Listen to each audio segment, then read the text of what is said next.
આજે આપણે સાયકલ લઈને આવ્યા છીએ શિહોરથી તરસિંગડા ખોડિયાર માતાના રસ્તે.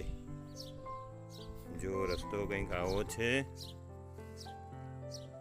વરસાદ ધીમે ધીમે ચાલુ થઈ ગયો છે રોજ ને રોજ, તો ચારે બાજુ ઘાસ ફૂટી નીકળ્યું છે અને આવી કંઈક રસ્તામાં ટેકરી આવી છે. તો આપણે ટેકરી ઉપર ચડીશું.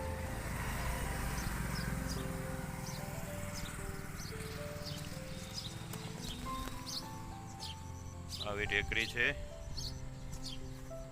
આપણે ઉપર ચડવા પ્રયત્ન કરીશું. સાયકલિંગની સાથે સાથે ટ્રેકિંગ પણ થઈ જશે એવું લાગે છે. તો અહીંયા આપણે પહોંચ્યા, ટેકરી ઉપર પહોંચી ગયા છીએ. સાથે થોડું ગળું સુકાણું છે, તો પાણીની બોટલ લીધી છે. તમે જુઓ, સુંદર નજારો છે. ત્યાં રસ્તાના કાંઠે મારી સાયકલ પડી છે. અહીંયાથી શિહોર કેટલું સરસ લાગે છે. ચારે બાજુ ટેકરીઓ. શિહોર એટલે છોટે કાશી, નવનાથ અને 5 પીરના બેસણા અહીં આવેલા છે. અહીંયા હનુમાન દાદાનું મંદિર છે, હનુમાન દાદા. અને ત્યાં દૂર ટેકરી દેખાય છે, એ છે શિહોરી માતાનું મંદિર. અને આપણે જવાનું છે સામે, જે તરસિંગડા ખોડિયાર તરીકે ઓળખાય છે. આ પવનમાં એક કૂતરાભાઈ અહીંયા આરામ કરી રહ્યા છે. આપણે એની મુલાકાત લઈએ.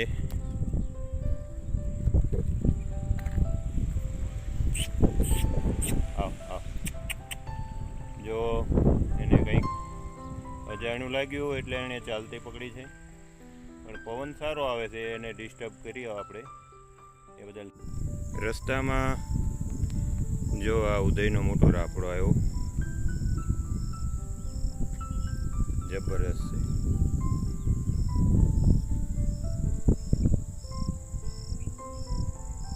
આખરે આપણે તરસિંગડાવાળા ખોડિયાર માતાજીએ સાયકલ લઈને પહોંચી આવ્યા છીએ. જો આ ઉપરનો વ્યૂ છે. ત્યાં ઉપર લાલ લાઈટ દેખાય છે, તે માં લખેલું છે. અને પગથિયા ચડી અને ઉપર જવાનું હોય છે. વાદળથી ઘેરાયેલું આકાશ, સાંજનો સમય, દૂર દૂરથી સંભળાતા મોરના ટહુકા, પક્ષીઓ,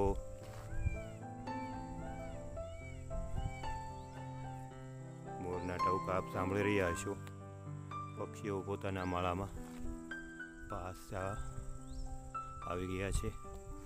તો મિત્રો, આજનો આ સાયકલિંગ બ્લોગ કેવો લાગ્યો? જો આપને ગમ્યો હોય તો લાઈક અને શેર કરી દેવા વિનંતી. આભાર. જય હિન્દ. મિત્રો, આજે આપણે 8 કિલોમીટર જેટલી સાયકલ ચલાવી.